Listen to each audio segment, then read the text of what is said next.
Peace. Alright, this is part 2 of how to strategically use FHA loans for first-time home buying. Now, part 2, we're going to get into more of the strategic aspect on how you would buy a home. Now, in this example, remember this, like I said in the first video, this loan is for residential properties from 1 to 4 family. That's residential. So in this example, we're going to use a 4 family, right?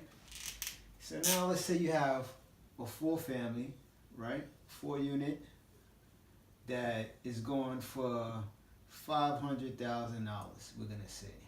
There you go, you got yourself a nice little 4 family, bang, and there goes your door. So now it's going for $500K is the price. Now, FHA allows you to put 3.5%.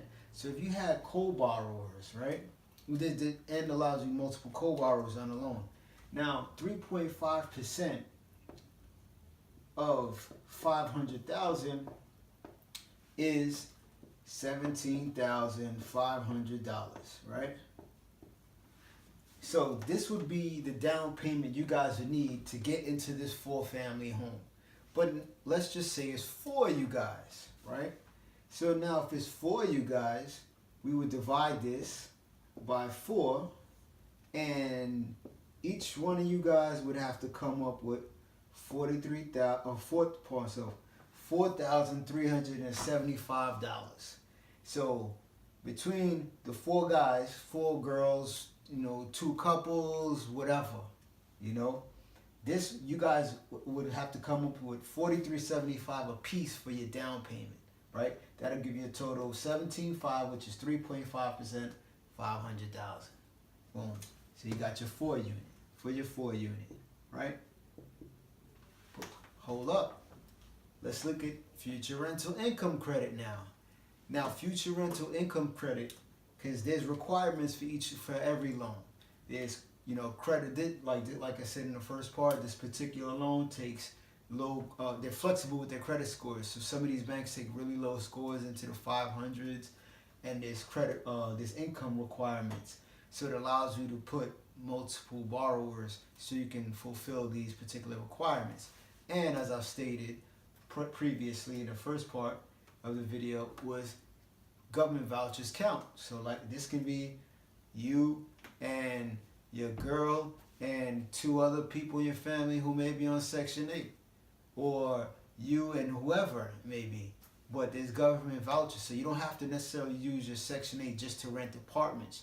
You can use it to position yourself to own a property.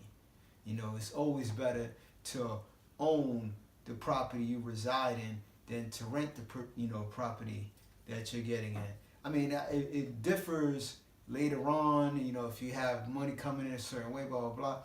But in the beginning stages, this is the better play, right? Till you get to that point where your money's flowing like that.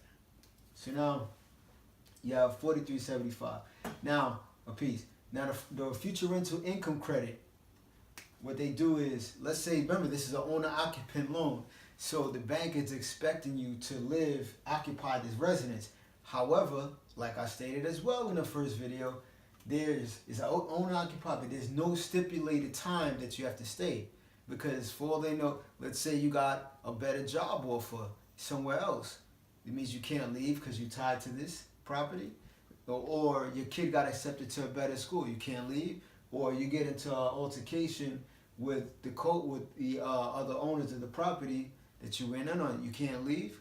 Or you get a big family. Like your family starts to grow. You can't leave. So there's nothing in black and white. It's just suggested guidelines, which is no different than going to the museum and they suggest that you give them a $20 donation. It's not mandated, it's something that's suggested. It's not in black and white, and like my brother says, if it's not in black and white, it doesn't exist. If it's not in contract, it doesn't exist. So this is just a strategic tool. Don't let these bankers or these other lawyers sit there and tell you otherwise. If they tell you this, tell them to show and prove it and produce it in black and white for you. Now, let's get back to this. So $4,375. So what happens is, let's say all you guys decide to say we're gonna all 4 of us are gonna live in 1 unit. You guys can say you're gonna live in 1 unit and collect the rent from the other 3. So if they're giving you $1,000 a piece per unit, you got an extra $3,000 a month. Let's say the market value, right? So what the bank would do is, if you guys remember, it's owner occupied, the bank will sit there and factor 80 to 90% of this particular amount to add that onto your income to help you guys qualify for the loan, or help you qualify for the loan. So, or you guys, let's say you're sitting there and you're saying, oh, you know, it's 4 of us, so it's gonna be 2 in one apartment, 2 in another apartment. You rent out the other 2. Let's say, you know, you're renting them out, you know, $1,500. The market value is $1,500 a piece, or whatever it is, whatever it may be. It's, you know, they're gonna sit there, or $2,000. They're gonna factor in, if it's $1,000 from each, then it's $2,000 coming in, and they're gonna factor in 80 to 90% of $2,000 then, and add that to your income to help you qualify. So whatever it is that whatever the amount of apartments that are there, they go by. So now that's how, in order to factor the future rental income credit in, which is minus where you're staying. So it's like you stay here, whatever other apartments are available in this particular unit that you're going to rent out, that's how they calculate, that's where they calculate the future rental income credit for. So now this is one way you guys can sit here and pool your resources, multiple co-borrowers, you know, accepts low credit scores, also government vouchers as well, that can be used for this loan.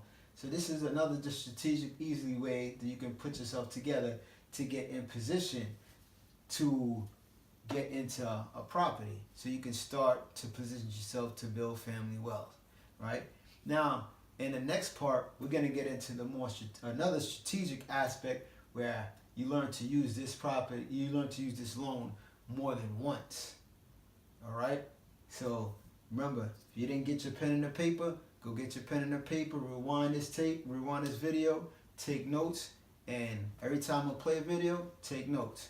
Remember, subscribe to our YouTube channel at Mr. Flip These Bricks, and follow us on Instagram at Mr. Flip These Bricks. Peace. Part 3 is coming up.